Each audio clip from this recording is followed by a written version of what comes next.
नमस्कार मित्रांनो, तो कैसे हो आप लोग? आज आम्ही चाललोय गत्तरगी आणि गाणगापूरला दर्शनासाठी खास. हे आहेत आमचे छोटे मालक. मला तर काय समजेना बाहेर काय बघालेत. तुम्हाला समजत असेल तर कमेंटमध्ये नक्की सांगा. आता आम्ही आलोय दुधनीला. रेल्वे गेट पडलेला आहे. रेल्वे तर चाललेलीच आहे. लगेच दुसरं रेल्वे पण लगेच येत आहे. बहुत तेज हो रहा है. ह्याने खिशातून काय काढायला आहे? मला दे नाही तर तुला गाडीतून खाली उतरवतो म्हणल्यावर मला पण एक दिला लगेच. अभी मजा आएगा ना भिड़ो. आम्ही आलोय आता अफजलपूरमध्ये बसवेश्वर सर्कलपाशी.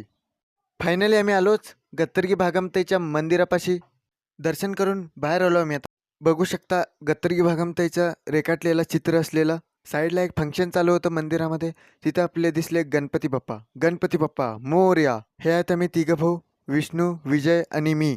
हे तर तुम्हाला माहीतच असेल. मंदिरमध्ये दर्शन झाल्यानंतर बाहेर आल्यावर सर्व काही बघायला भेटेल आणि खरेदी पण करा. माझ्या लहान भावाला लेझर लाईट त्यांनी बघून ठेवला होता. ते घ्यायचं होतं म्हणून ते तेवढं चर्चा चालू आहे. जरा रागात बसलाय बघ. मी म्हणलो गाणगापूरमध्ये घेऊ आपण लेझर लाईट तुझं. गाणगापूरला आल्यानंतर मस्तपैकी आंघोळ वगैरे करून रेडी होत आहे पद्धतशीरमध्ये. अँड फायनली आम्ही गाणगापूरमध्ये आलेलोच आहे. आपल्याला पण दिसतच असेल स्क्रीनवर. आम्ही दर्शन घेतलेलं आहे. तुम्ही पण एकदा दर्शन घेऊ शकता. फायनली लेझर लाईट घेतलेलंच आहे. आपल्याला दिसतच असेल स्क्रीनवर. आणि रात्री लाईट शो लेझर लाईटचंच आहे.